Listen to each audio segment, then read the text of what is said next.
2020.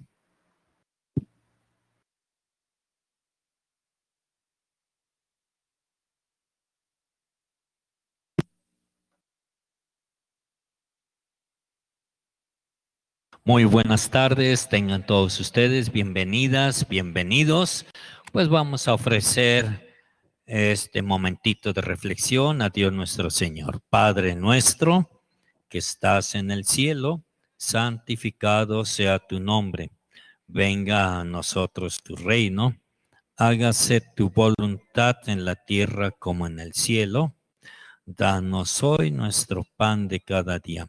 Perdona nuestras ofensas, como también nosotros perdonamos a los que nos ofenden. No nos dejes caer en tentación y líbranos de todo mal. Amén. Estamos en el curso de actualización cristológica y la propuesta era ver, contemplar, meditar 8 capitulitos. El primer capítulo, enfoques o diversas maneras de acercarse a la cristología. Ya el problema no es qué es la cristología, sino cómo hacer cristología. Y ahí decíamos algunas propuestas y demás, diferentes enfoques. Segundo capítulo, ver la realidad, partir teniendo en cuenta la realidad, lo negativo y lo positivo.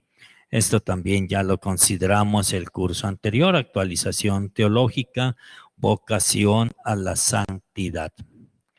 Tercer capitulito, aproximación histórica a Jesús de Nazaret, siguiendo un poco más de cerca a José Antonio Pagola, un gran biblista, teólogo, y mis respetos para con él. Es un teólogo español abierto, muy atinado, fácil de leer y comprender. Y estamos precisamente en el cuarto capítulo, a ver si primero Dios hoy es la meta, pero si no se puede, paciencia. Terminar con el cuarto capítulo. El cuarto capítulo, en comparación con el quinto capítulo, tiene una pregunta parecida. Cuarto capítulo. ¿Quién dicen los hombres, las personas que soy yo? Este decir es de las personas sobre Jesús. Pues Jesús así, Jesús asá, etcétera, etcétera. ¿Qué dicen los demás sobre Jesús? En el quinto capítulo es al revés la pregunta. ¿Qué dice Jesús de sí mismo a los demás? Ya no qué dicen los demás de Jesús, sino qué dice Jesús de sí mismo a los demás. Pero eso se va a abordar en el quinto capitulito. Bien, una pequeña y rapidísima síntesis. Por eso dejé ahí el cuarto capítulo que está seguido ahí. Los 8 capitulitos están ya en plataforma, ¿verdad, maestro? Ahí en la carpetita. Juntamente lo que costó trabajo subir, pero está al menos la mayoría, más de 300 libros, ¿verdad? Más de 300 libros ahí están. Sí, les compartí también tu nube para que puedan tener acceso. Sí, la nube. Aquí las hermanitas Silvina y Martina les gusta mucho la nube porque hay muchas peliculitas. Las peliculitas se la pasan viendo ahí. La peliculita, ¿cuál fue? La que les gustó, Martina. Rápido y Furioso. Se les gustó esa. Dice Silvina que donde hay balazos, esa se identifica ahí. Bien. Ahora sí, agradezco, Oscar, que hayas ofrecido ahí la nube. También les ofrecieron, me da la impresión, que los que están inscritos, se les ofreció la clave para entrar a cualquiera de mis cursos, patrología, San Juan, San Pablo. Tengo varios cursitos ahí. Si alguien tiene algún interés particular, me escribe a mi correo también mis datos ahí, ¿no? Bien, la imagen de Jesús. ¿Quién dicen los hombres que soy yo? Hay muchas interpretaciones, algunas muy escandalosas, ¿no? Jesús un mentiroso, Jesús un fanático, Salvador Freixedo es uno de los que dice así. Y la pregunta en lo personal, ¿qué imagen sobre Jesús tengo yo? ¿Me he formado sobre Jesús en mi mente y en mi corazón? Dice aquí en sí, ¿quién dicen los hombres que es Él? Pues ante esto, en nuestra cultura contemporánea, ¿qué imagen se tiene de Jesús? De una forma negativa, Jesús nada más es un cuentito, un mito, no tiene existencia histórica. De forma relativa, pues es uno igual que otros personajes en la historia, Porfirio Díaz, Emiliano Zapata, John F. Kennedy, etcétera. Y la positiva, decíamos, que comprende 4 elementos fundamentales para hablar de una pregunta más en serio sobre Jesús de Nazaret. Es decir, Jesús ante todo es un hombre.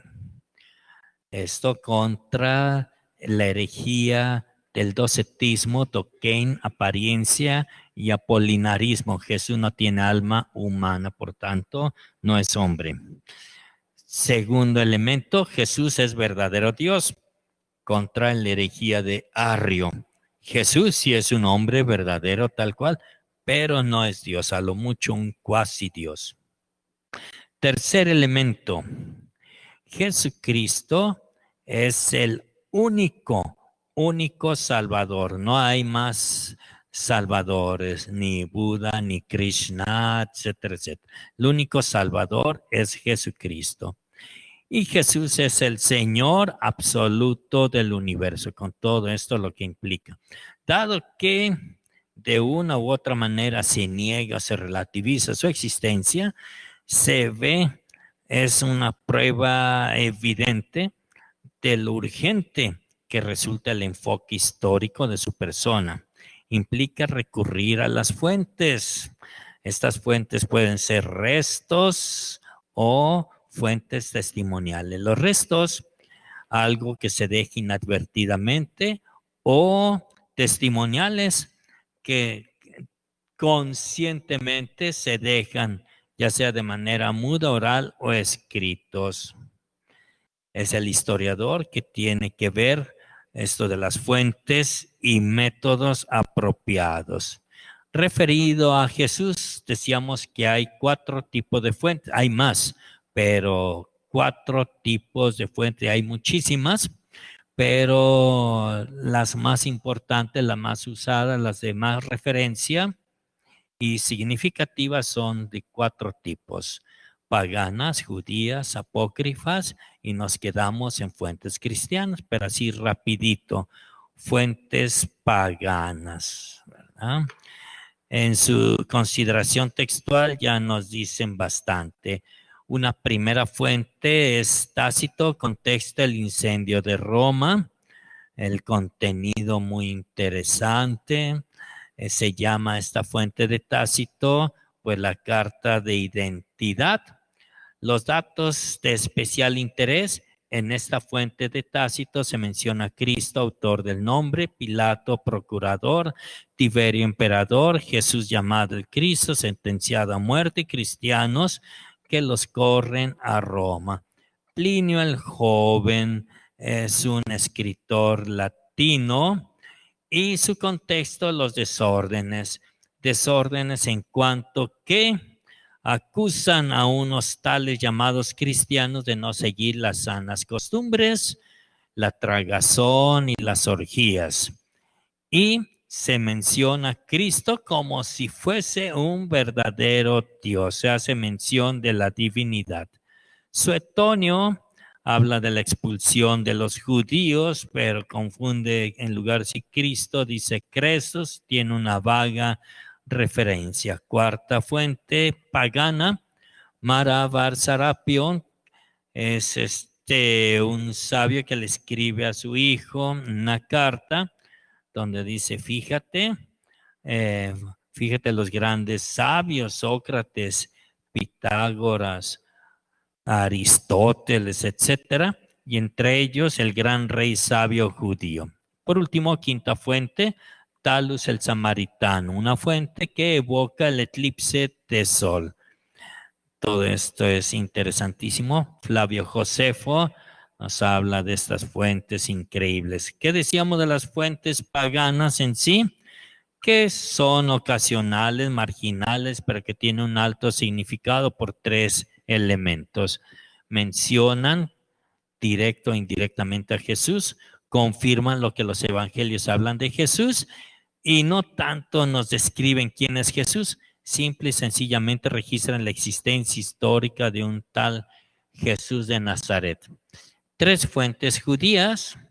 La primera, Flavio Josefo, un gran historiador fariseo, y dentro de todos sus escritos nos habla del famoso testimonio flaviano, muy bonito testimonio y muy hermoso. Esto bonito y hermoso hace cuestionar su autenticidad.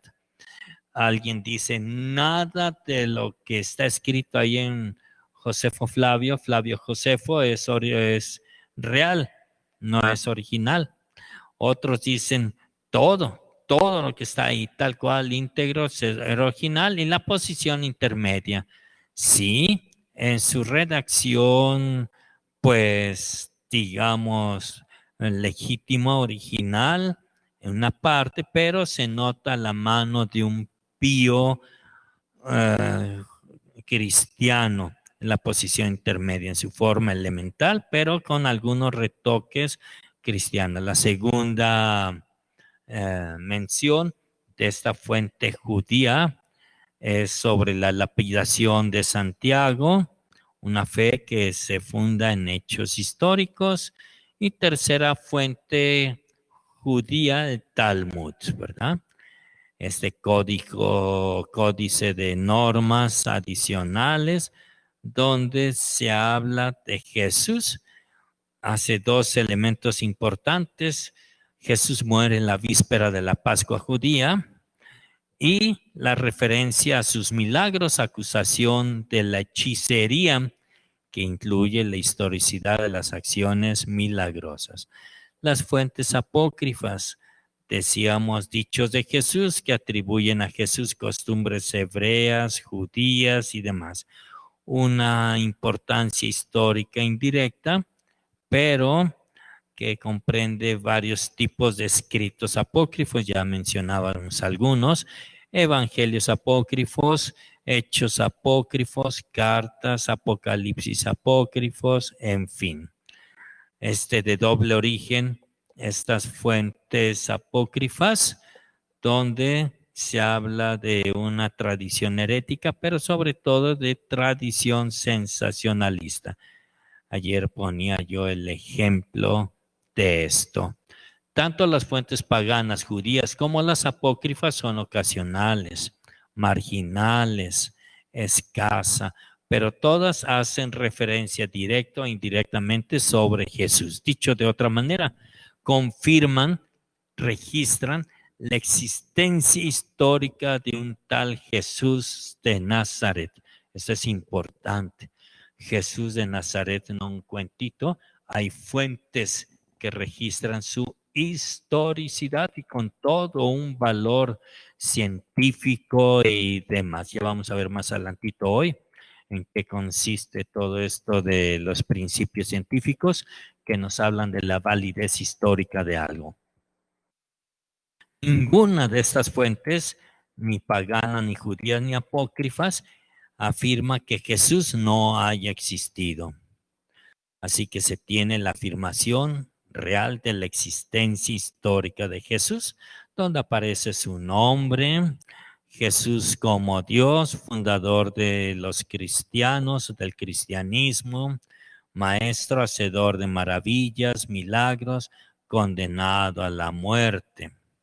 Y ayer comenzamos a decir algo de las fuentes cristianas. Entonces, no se pierdan, fuentes paganas, judías, apócrifas y cuarto, fuentes cristianas. Las fuentes extrabíblicas como las paganas, judías, apócrifas, estas fuentes no añaden nada de sustancial a las fuentes cristianas. Pero hay un problemita.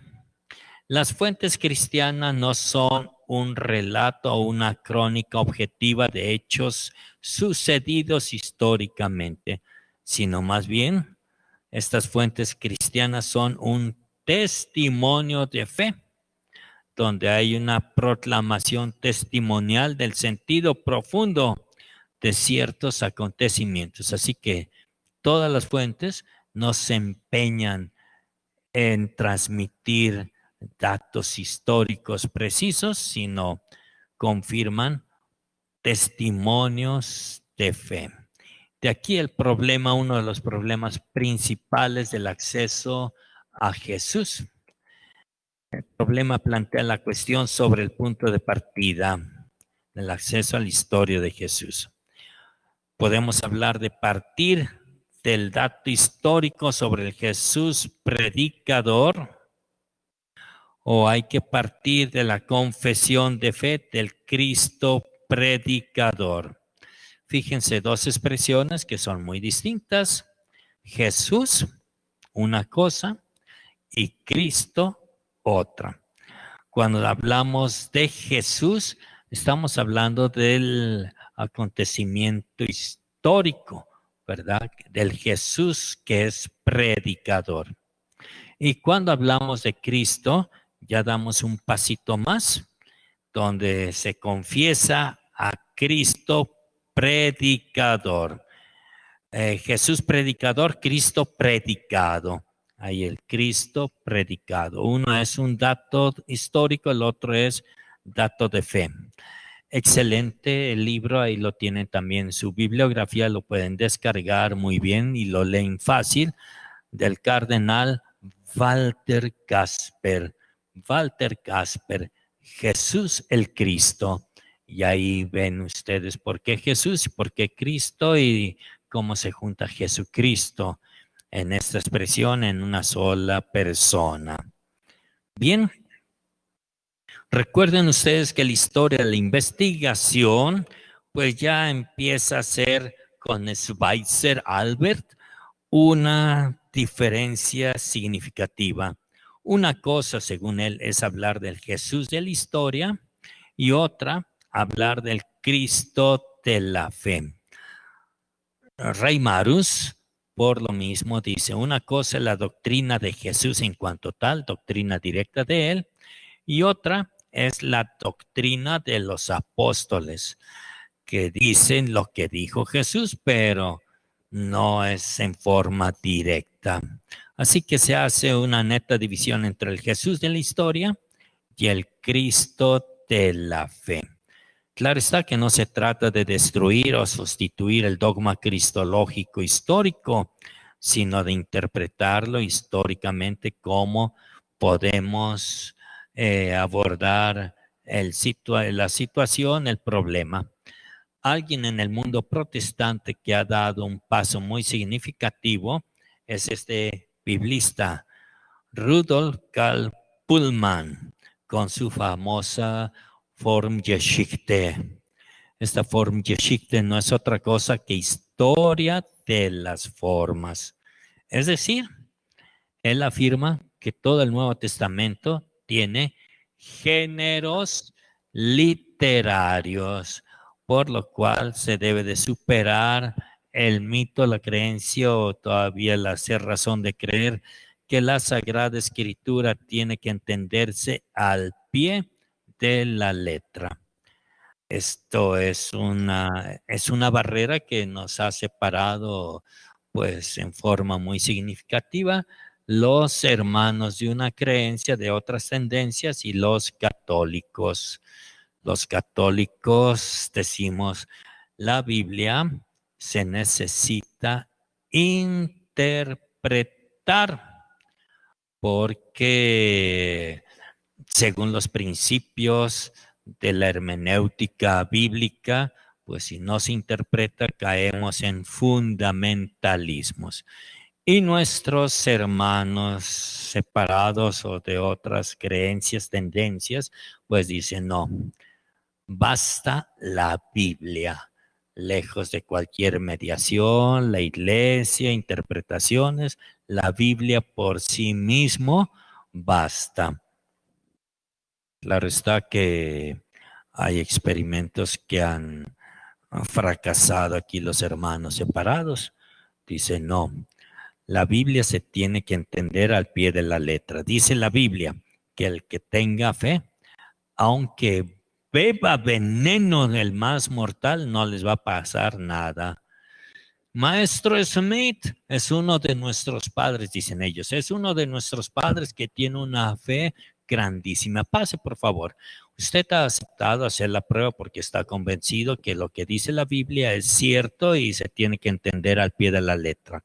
Pues bien, usted es una persona de fe, que los que tienen mucha fe, aunque beban un veneno, no les pasa nada. Aquí hay un vasito de la cicuta o el veneno más mortal que hay.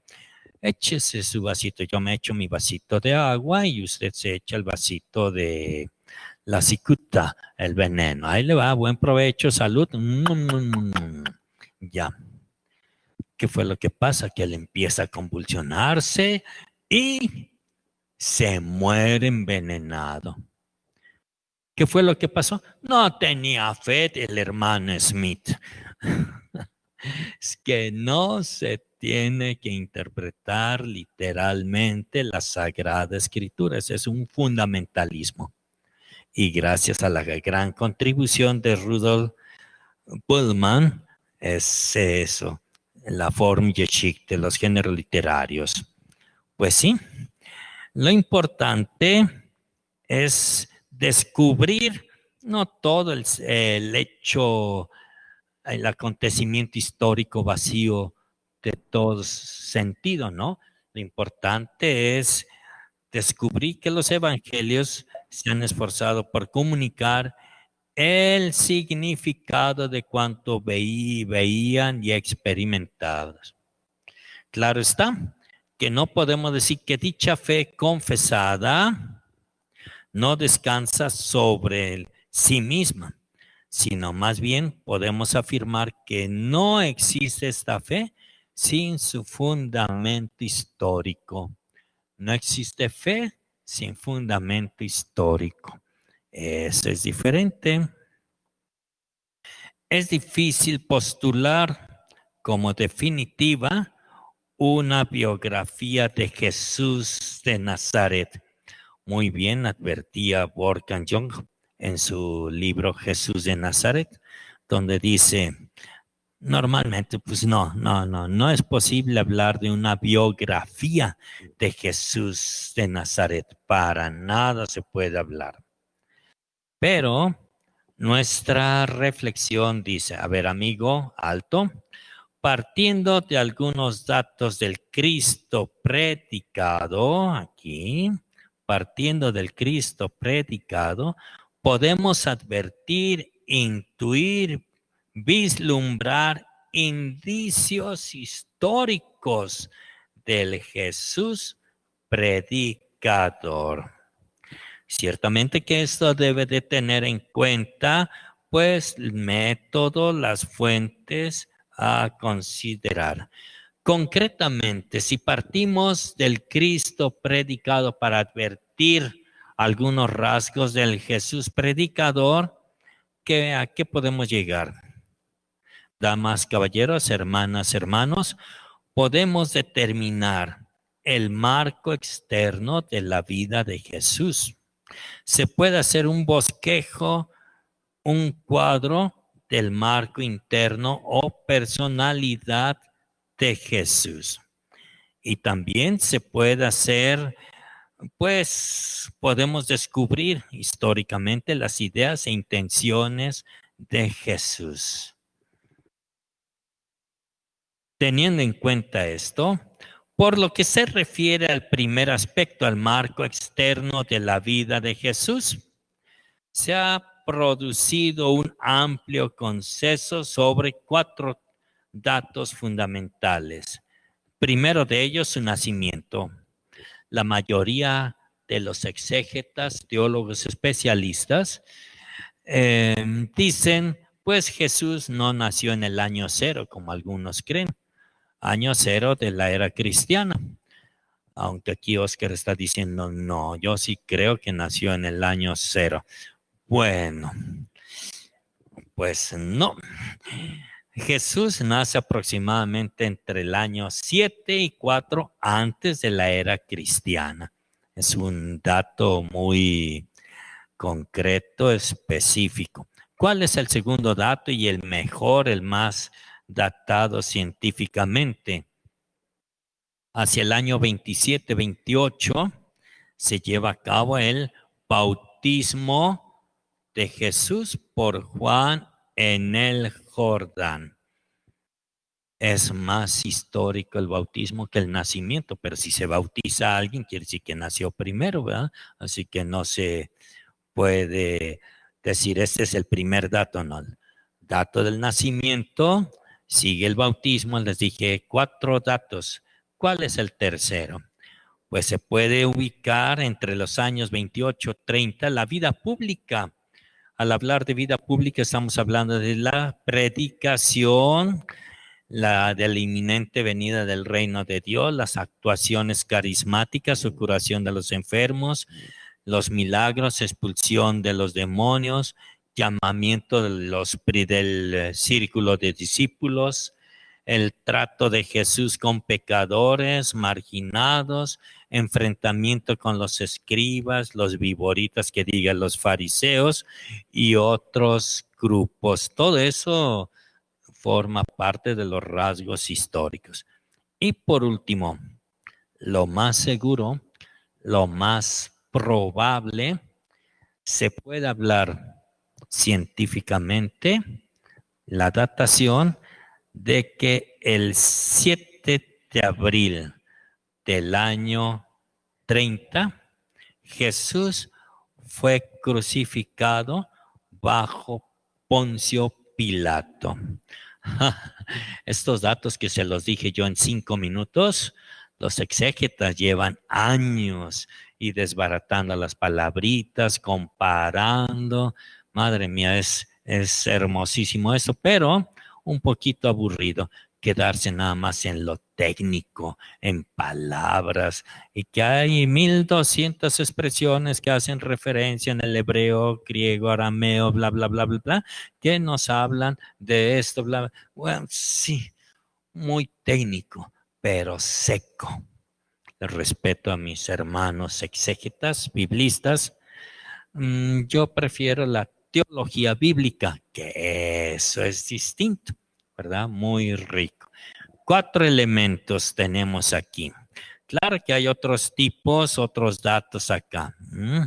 Lugares en que actuó Jesús. Todo esto me lo salto, ¿verdad? Cuadro familiar, nombre de sus discípulos, padres de Jesús, sus hermanos, y los hechos más relevantes se encuentra en modo muy detallado una rica información sobre la historia de la pasión. Ahí tenemos ya concretamente Judas Iscariote, el traidor, sumo sacerdote Caifás como acusador principal, Simón de Cirene como portador de la cruz, Poncio Pilato como procurador romano y juez, en fin. A pesar de los datos valiosos que nos ofrecen estas fuentes cristianas, no hay que perder de vista que estas mismas contienen muchas lagunas y límites. Aunque todos los evangelios coinciden en señalar a Belén como lugar de nacimiento, vean Mateo, Marcos, Lucas, Juan, el dato se ha puesto en duda, ya que podría tratarse solo de una afirmación teológica que quiere presentar a Jesús como el rey Mesías prometido. Entonces, ahí empieza ya, si nació en Belén, no nació en Belén, que a unos cuantos kilómetros, que hace mucho calor aquí, no se podía porque se habla de frío en los pastores, bla, bla, bla, bla, bla. Los exégetas que se peleen. Vamos a dejar este punto, las lagunas y límites, aparte. Sí, es interesante tratarlo, pero basta. Dígase lo mismo, toda la polémica de los nombres de los padres de Jesús, si verdaderamente Jesús tiene hermanos, si eran hermanos reales de sangre o eran hermanitos de mentiritas, o a qué se le llama hermanos, primos, algún tipo de familiares, etcétera, si es válida la concepción virginal o no, porque esto dice nuestro dogma de fe. María Virgen antes del parto, en el parto y después del parto. Ciertos teólogos dicen, bueno, yo como cristiano católico acepto la concepción virginal, pero como investigador no la acepto. Ya saben, X teólogo que ya ustedes conocen muy bien. A pesar de que no existe motivo alguno para poner en duda la actuación de Jesús como exorcista o terapeuta, naturalmente cada uno de los casos escapa a la comprobación posterior. Pero esto no significa en modo alguno que los correspondientes informes de los evangelios carezcan del valor. La dimensión de lo histórico no puede ni debe ser la única medida de la realidad en su contexto, etcétera. Esto nada más del cuadro externo de la vida de Jesús. Dijimos, partiendo de la confesión de fe, del Cristo predicado, lo que dicen los demás de Cristo, llegamos a algunos rasgos importantes, datos históricos de Jesús de Nazaret. Como tenemos su nacimiento, su bautismo, la predicación y muerte de Jesús. Al ámbito del marco externo, tenemos el marco interno, que se le puede llamar el cuadro de la personalidad de Jesús, ¿no? Ahí lo tienen. Se ha producido en el ámbito de ciertos exégetas existencialistas una postura totalmente negativa. ¿Qué dicen? Dicen que de Jesús no podemos hacer ninguna idea de cómo era su personalidad psicológica. Zimmerman, un gran psicólogo biblista, Zimmerman,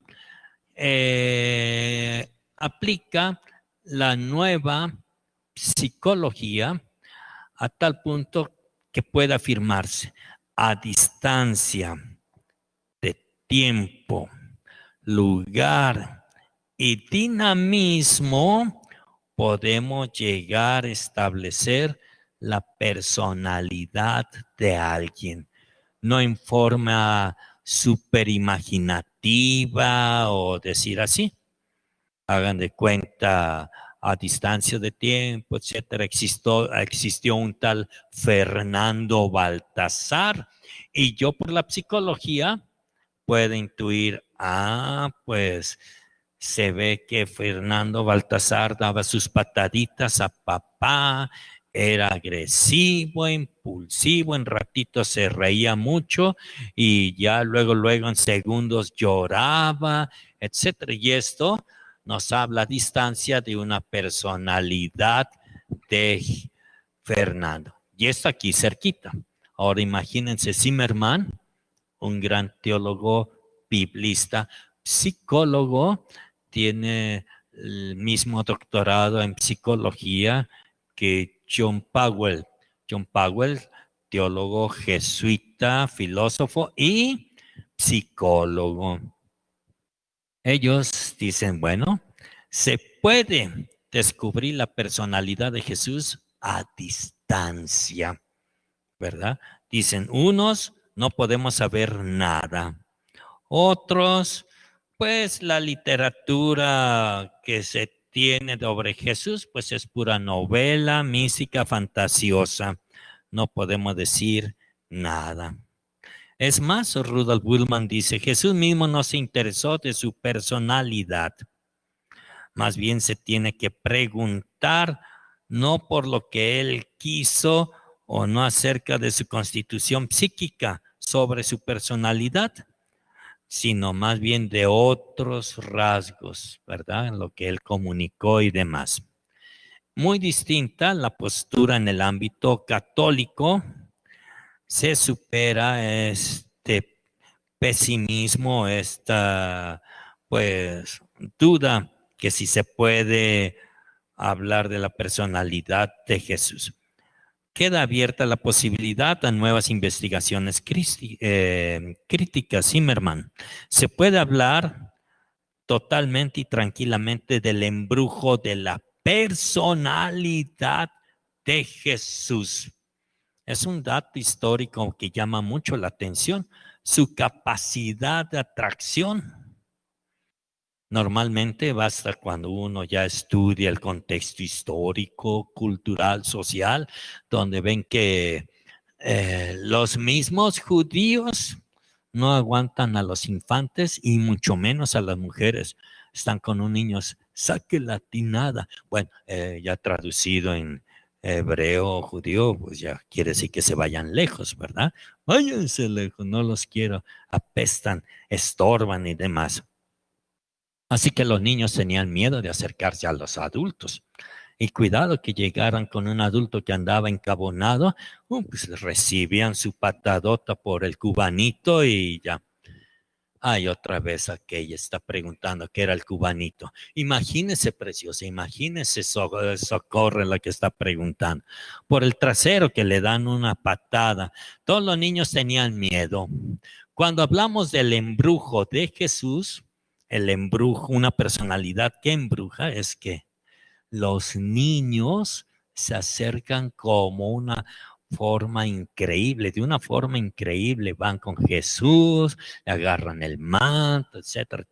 Tal vez en los gritos del papá o la mamá, niños, dejen a Jesús, no se le acerquen los mismos apóstoles, chusma, lárguense. Y Jesús los regaña, oigan, ¿por qué me corren a mis amigos? Es que están fregando, yo no, ustedes se van a ir allá, déjenme a los chiquitos aquí, déjenme a los niños, dejen que se acerquen.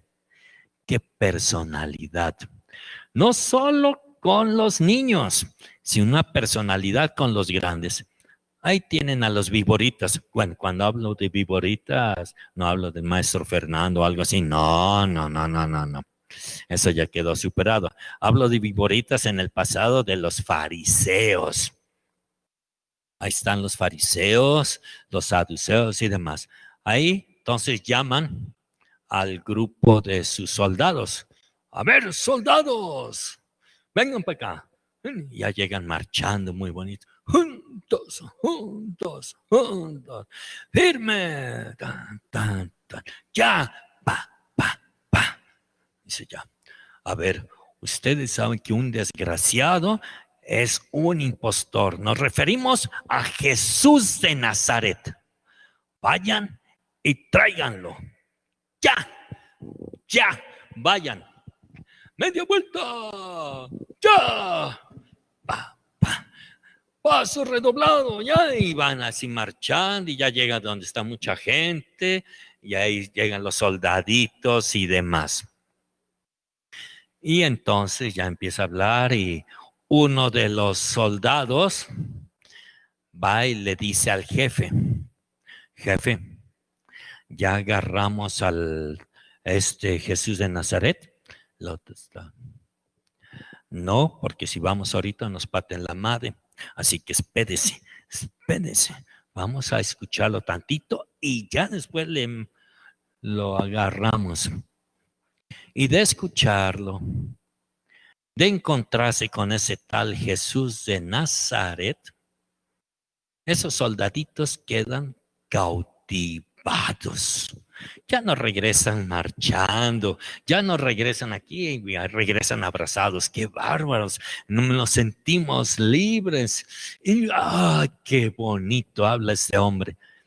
Y llegan con los vivoritos y jamás habíamos oído hablar un hombre así. ¿Qué les pasa? ¿Por qué no lo trajeron? Es que qué manera de hablar con una coherencia. Llega a tocar el corazón. ¡Qué bárbaros! Vamos a azotarlos por brutos, ineptos. Y miren nomás. ¡Qué bárbaro! Jesús tiene una personalidad fantástica. Lean ahí tanta biografía sobre Jesús. Si alguna es interesante, Ogmandino, como le gusta mucho a Fernando. ¿Y cuál era? Caballo de Troya también. El experimento de JJ Benítez. Es como lo menciono alguna vez para hacer referencia a Fernando. ¿Cuál es ese del caballo de Troya? Bueno, el caballo de Troya, JJ Benítez, un novelista que tiene mucha imaginación, pone que unos científicos de súper avanzada pueden viajar a través del tiempo. Eso, a través del tiempo, del espacio, y ya preparan a 3 cosmonautas, si se le puede decir así, que viajan al tiempo. ¿Y a qué tiempo? Año 2000, tiempo de nuestro Señor Jesucristo. Y ya llega la nave, la disfrazan, tienen la piel de víbora que le llaman así, que si le dan una espada, la espada se rompe, pero no penetra su piel, etc. Etcétera. Y lo interesante de esta novela es que va narrando. ¡Wow! Nos impresionó este hombre sencillo, grandote, de 1,82 m. ¡Qué bárbaro! Se la pasaba todo el mundo risa y risa al lado de él. Los niños llegaban con una familiaridad. Una novela que al inicio uno lo va cautivando. ¡Qué bárbaro! Escribe muy bien, pero es novela. Dígase lo mismo que María Bartota. Hay otro libro favorito de Fernando. Perdón, María Bartota. Novela. Novela. No es nada de historia. Ya sé que algunas hermanitas van a reclamar aquí, Oscar. Quiten a este bruto, no sabe que María Bartota está a la base de mi conversión. Yo creo en ella más que en en el otro. Bueno, no podemos basar nuestra fe en novelas, por más pías, por más sentimentales, por lo que sea. No podemos basar en ella. Así que ahí tienen ustedes. ¿Qué capacidad, qué embrujo tiene la personalidad de Jesús? Bueno, en sí, ¿qué podemos descubrir basándonos en algunos datos del Cristo predicado? Del Cristo predicado podemos advertir algo del Cristo predicador. Su pureza, veracidad, claridad, reconciliación, paz. Bueno, ya leo lo de azul. Perdón, entrega a los pequeños, de apertura, lucha valiente, sentido profundo de la vida. Alguien que está total y plenamente convencido del amor de Dios y el amor a Dios. Solidaridad, servicio, aceptación del sufrimiento, el morir por la verdad, y así podríamos mencionar muchos.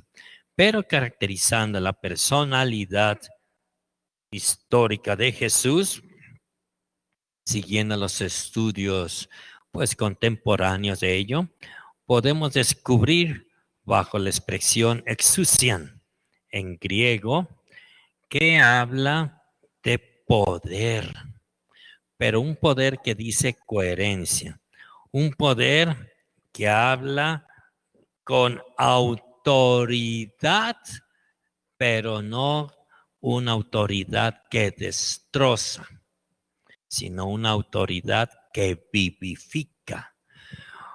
Una libertad y una plenitud de ser.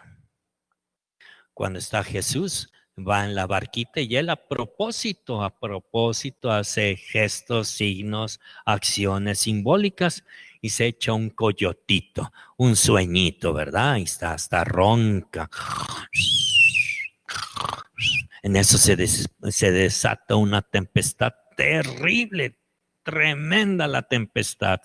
Y ahí está Pedro todo afligido. Tiren esto, ya perdimos una vela, el otro, y ya nos estamos ahogando, miren el agua. ¡Hey, Juan! Despierta al maestro, pues no va, que se muera abajo. Dile que se venga, dile que ya valimos, que ya no hay nada que hacer. Y va el discípulo Juan ahí. Maestro, y ya Jesús, toda su acción simbólica, además, ¿qué pasa? ¿No te importa que en lugar de morir aquí te mueras acá arriba con nosotros? Ay, hombres de poca fe. Ya sube, todavía no tienen fe, y aquella tempestad que es, que el otro, el Pedrito, todo agarrado del timón ahí, en fin. Y con gran autoridad, con gran poder, viento, mar, calma. Manda al viento y al mar con una orden. Y en aquel momento, nunca, los discípulos habían experimentado una calma, una paz tremenda. Por eso algunos luego se postran y dicen, pero, ¿quién es este? Que hasta el viento y el mar obedecen. Ese es Jesús de Nazaret, que tiene una personalidad y una autoridad y un poder coherente. Un poder donde, por ejemplo, la hija de Jairo, que estaba ahí, que lo mandan llamar, oye, ya está muy mal, se va a curarla. Y la hemorroísa también, ahí basta que toque la orilla de su manto. Échense todo la lectura del capítulo 8, 9 de Mateo para que disfruten, saboreen todas las acciones milagrosas en eso. Talita cum, levántate, despierta. La resurrección resucita varios. ¿Quién es este que tiene poder incluso hasta de resucitar? Pues bien, ese es aquel que posee una exusia, un poder increíble. La personalidad de Jesús que revela la armonía entre su intención, vida interior, y su acción, vida exterior, es decir, plenitud de libertad. Y por último, decíamos, partiendo del Cristo predicado, podemos advertir algunos rasgos del Jesús predicador. Estos son, siguiendo los métodos, la metodología de las fuentes, podemos llegar a descubrir que la idea principal en Jesús es el reino, Basilea, Melech, con toda una profundidad teológica increíble. Y la intención de Jesús, la voluntad del Padre. Así de fácil. Y aquí entramos en un argumento muy importante. Los evangelios en cuanto tal, ¿tienen una validez histórica o nada más figurativa, metafórica y demás? Tanto las fuentes cristianas son a la vez testimonios de fe, pero con su propio fundamento histórico.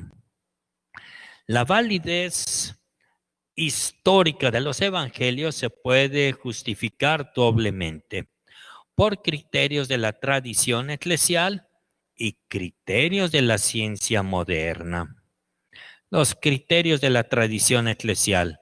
Basta recordar algunos testimonios verídicos inspirados y garantizados por el Espíritu de la verdad. Ahí en el documento del Concilio Vaticano II, la Dei Verbum.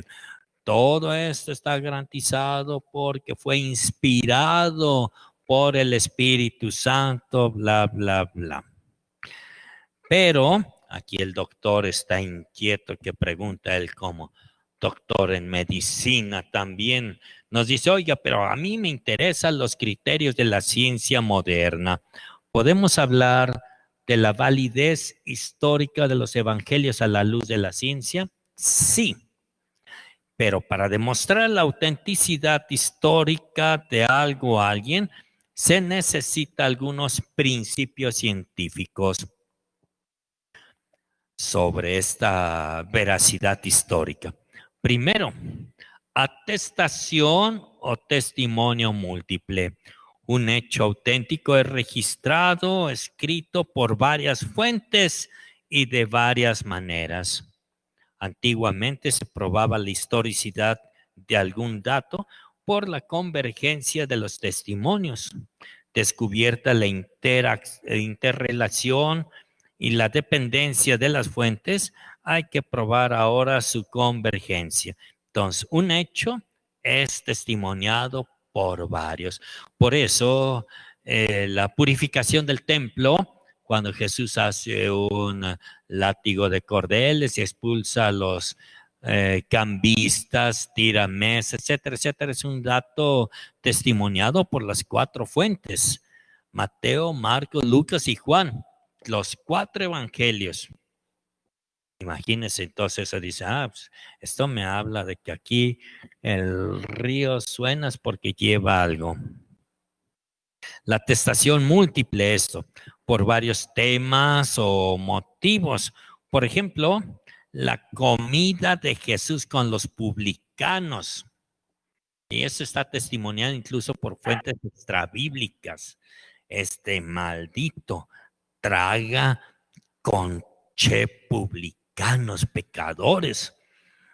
Mira, si supiera Jesús qué tipo de mujerzuela es la que está tocando con sus cabellos su pie. Es una PUTA. No puedes. Ay, aquí está el Oscar, que aquí quiere. Así, PUTA, usted ya se imagina, ¿verdad, Oscar? Bien, maestro. Bueno, ahí que pregunten los que tengan duda, pregúntenle a Oscar. Así que está testimoniado, es la comida con pecadores, prostitutas y demás. Es un dato histórico en este ámbito de testación múltiple. Pero esa no es la principal. La principal es el principio de discontinuidad. Aparece como la no repetición de algo que parece diverso y distinto del ordinario. Ejemplo, el bautismo, que cuando un maestro bautiza a su discípulo, entonces, el discípulo o el maestro bautiza discípulo, maestro bautiza a su discípulo, maestro bautiza a su discípulo, y así en la tradición todo esto se está llevando a cabo. Pero aquí viene lo diferente. Un discípulo que va a bautizar el maestro, Juan el Bautista. No es Jesús que bautiza a Juan el Bautista, sino un discípulo como Juan el Bautista viene a bautizar a Jesús. Esto es impensable, inimaginable.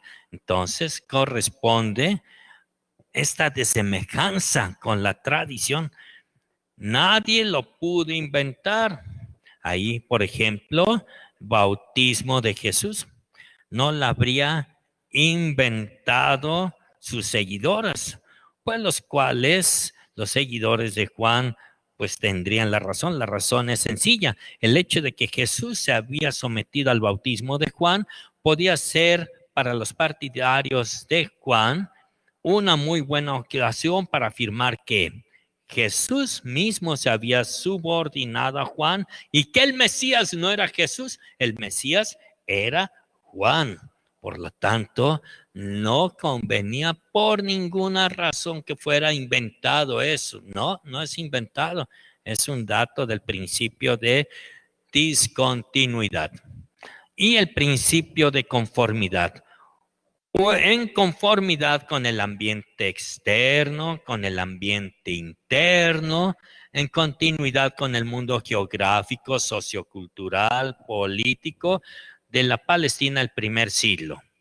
Eso que digamos, San Pedro y San Pablo escriben sus cartas con una Macintosh o una IBM. Dice, no, en primer lugar, ni había corriente eléctrica. O alguien que diga, bueno, la neta, Jesús murió de 3 balazos. En aquel entonces, impensable, inimaginable. O sea, no corresponde a la conformidad. Por ejemplo, es muy conforme al tiempo que un leproso sea rechazado. Costumbre del tiempo y del lugar era que los leprosos eran apedreados como si fueran perros.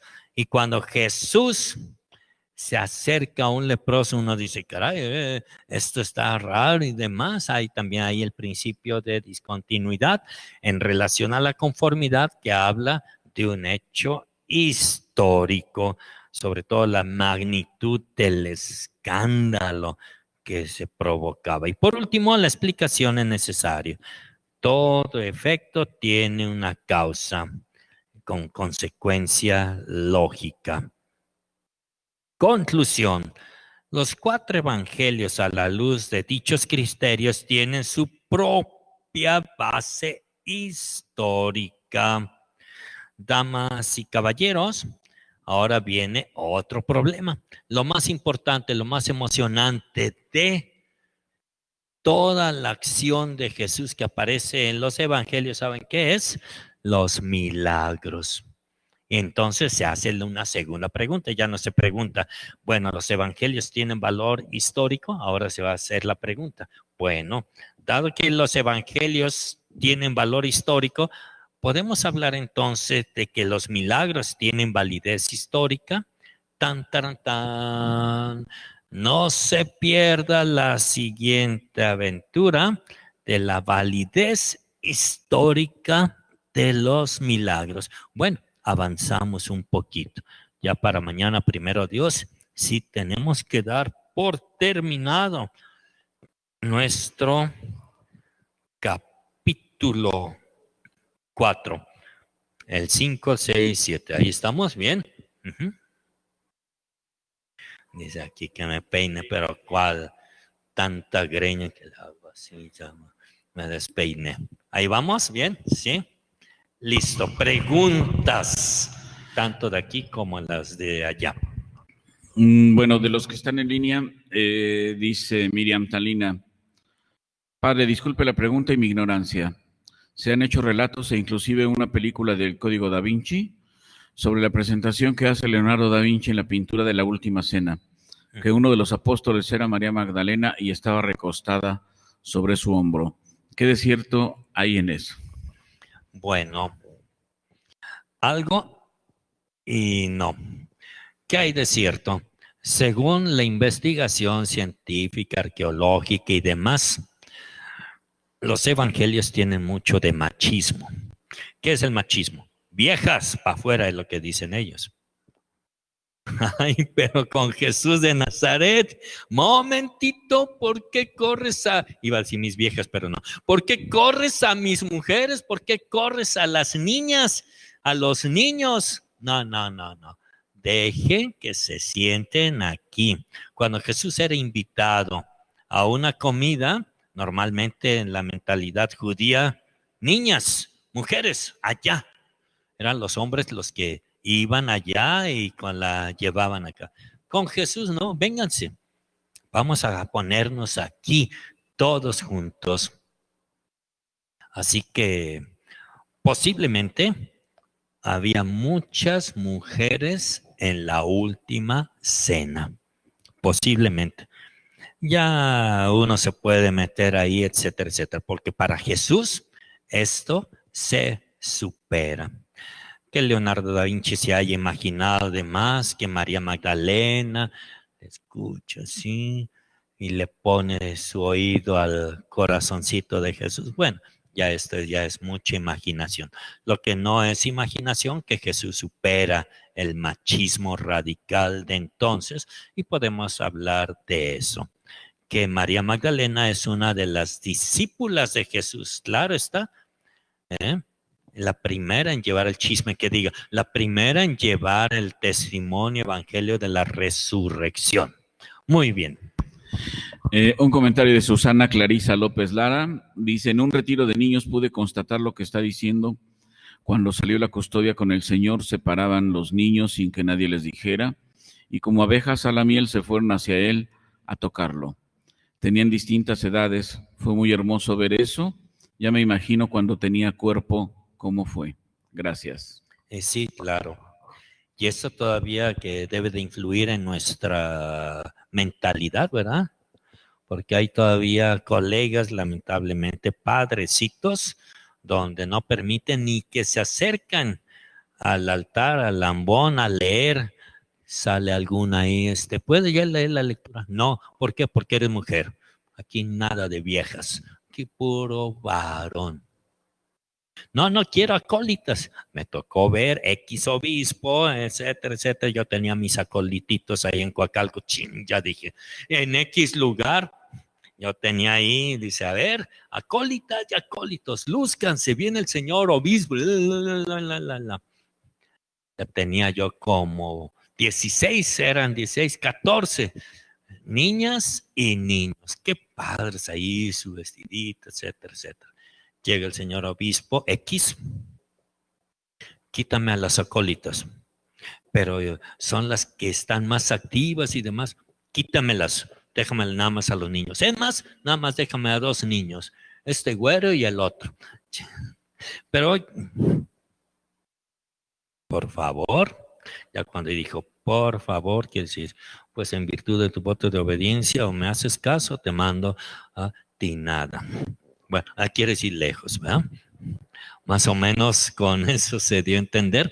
Se dio a entender qué padre que los niños tengan la cercanía, que van con el Santísimo. Oh, qué cerquita, bien. Otros los espantan. Niños, fuera, lárguense. No los quiero aquí.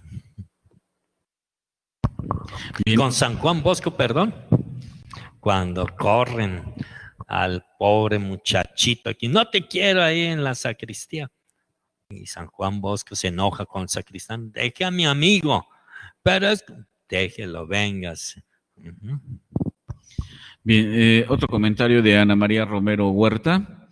Dice, esta no es una pregunta, es solamente expresar la cautivante sensación que me produce escuchar las expresiones del embrujo de la personalidad y de la capacidad de atracción en cuanto a Jesús. Por supuesto, expresiones que van más allá de una expresión novelesca. Una disculpa, aún no encuentro cómo poner los acentos. Bueno. Una disculpa, perdón, lo último. Que no encuentra cómo poner los acentos, pero bueno, ya después la orientamos. Estaba escribiendo.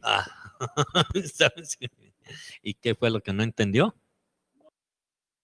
Únicamente, bueno, mencionar que las expresiones de embrujo de la personalidad y la capacidad de atracción, pues es cautivante, es una sensación cautivante. Hay otro comentario, así dice Kenia Nayeli, dice, así debe ser cada vez que comulgamos, pues comemos su cuerpo, no solo lo tocamos, Susana. Claro. Dice, una amiga dice, es 4 letras, padre, ahí va para su compendio de chistes. Tristemente no hacemos como Jesús en nuestra iglesia institucional y la mayoría de servidoras e incluso muchas religiosas mujeres. Marta Cecilia dice, y mucha actitud machista, sí. Raquel de León dice, mi hijo estuvo en un retiro, no era para niños, pero él en su inocencia se emocionó y le llegó profundamente y hasta lloró. Sus hermanos se enteraron y le preguntaron que por qué había llorado. Él contestó, es que no saben lo que se siente. Tenía 5 años. Muy bien, qué interesante. Yo también me imagino cómo era la personalidad cautivante de Jesús. Tremendo, ¿verdad? ¿Aquí alguna? ¿No? Ya dice Fernandito que ya es tiempo. Entonces tengo que el chistecito, uno cortito. Chiste rápido. Pero rápido, ¿no? Y te lo voy a censurar si dices